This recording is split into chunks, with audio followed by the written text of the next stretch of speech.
안녕하세요. 여러분들의 보험을 지켜드리는 변집사 한세영 변호사입니다. 고의로 자살하는 경우에는 사망보험금을 지급하지 않는다. 보험약관에 반드시 들어있는 면책 조항입니다. 하지만 여기에는 중요한 예외가 있습니다.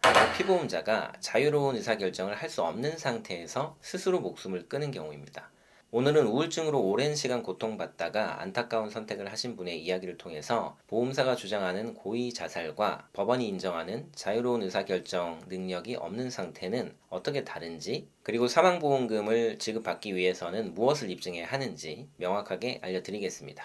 오늘 소개해드릴 사건의 고의는 2014년에 한 손해보험사의 상해사망보험에 가입하신 분이었습니다. 그리고 시간이 한참 흐른 2022년경부터 불안과 불면 증상이 심해져서 정신과에서 범불안장애 진단을 받고 치료를 받기 시작하셨죠. 고인은 정신건강복지센터에서 꾸준히 상담도 받았지만 우울감과 자살 충동은 계속됐습니다. 그리고 2023년 3월 결국 아파트 복도에서 몸을 던져서 생을 마감하셨습니다. 남겨진 자녀들은 사망보험금을 청구했지만 보험사는 지급을 거절했습니다. 약관에 따라서 고의로 자신을 해친 경우에 해당하니까 보험금을 단 한 푼도 줄 수 없다는 것이었습니다.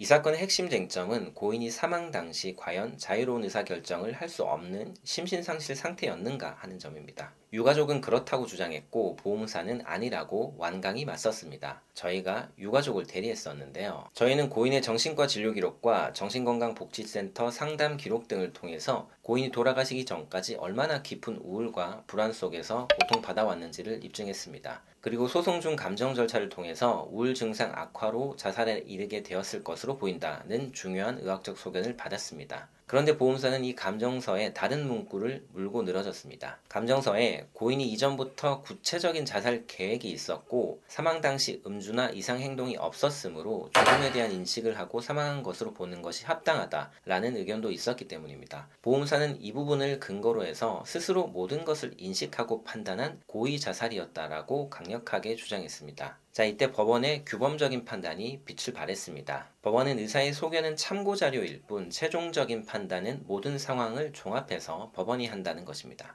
특히 최근 판례를 인용하면서 우울장애를 겪던 사람이 자살 당시 환각이나 망상 상태가 아니었다는 이유만으로 자유로운 의사결정이 가능한 상태였다고 섣불리 단정해서는 안 된다라고 명확히 밝혔습니다. 또한 고인이 보험금을 노리고 부정한 목적으로 보험에 가입한 정황이 전혀 없다는 점도 중요하게 고려되었습니다.